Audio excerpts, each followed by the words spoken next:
Hello, Tom Frezza here from the Naval History and Heritage Command with another Artifact Spotlight. This is where we take a look at the Navy's timeline and pull out different artifacts from that timeline and teach you about them. And today we'll be focusing on this 26-inch armor off of a Japanese Yamato class battleship. Now this 26-inch armor was most likely intended for a Japanese Yamato class battleship, possibly the IJN Shinano, which was actually converted into an aircraft carrier before it was turned into a battleship, so this plate probably wasn't needed, or one of the many others that the Japanese had planned to build before the war ended in 1945. What we do know is that this plate was actually intended for the main faceplate of one of her turrets. You can actually see the curved piece down here was actually where one of the gun ports would have been for the large 18-inch guns.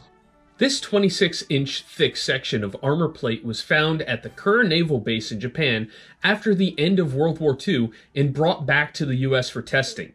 The damage is the result of a 16-inch US naval shell impacting it during ballistics testing at the Naval Proving Ground in Dahlgren, Virginia in October of 1946. Over 12 different armor plates ranging from 3-inch to this 26-inch plate were brought back from Kure.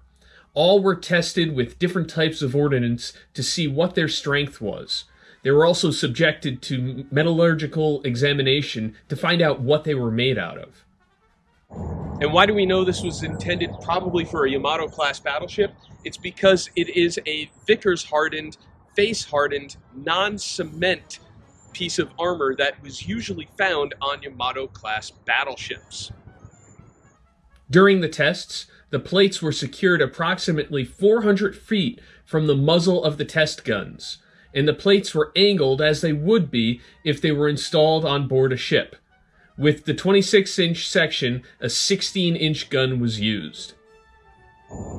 Now, during the test at Dahlgren, this plate was actually subjected to fire from a 16-inch U.S. naval gun, and as you can see, it impacted right about here.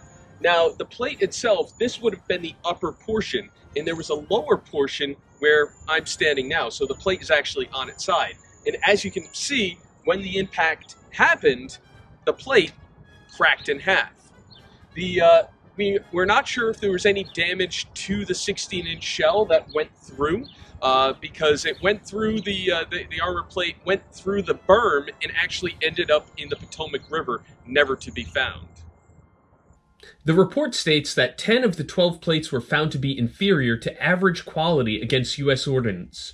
The metallurgical investigation revealed that the Japanese plates had a greater amount of dirt in the metal and did not have the hardness that was intended. But even with all of that information, it still leaves one of the greatest what-if questions of World War II.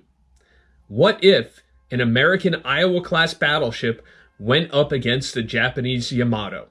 We may never know. And this 26-inch plate is actually on display here at the Washington Navy Yard in historic Willard Park, along with a lot of different other artifacts. And if you would like to learn more about this plate and other artifacts, please visit the website of the Naval History and Heritage Command, history.navy.mil, and we'll see you at our next Artifact Spotlight.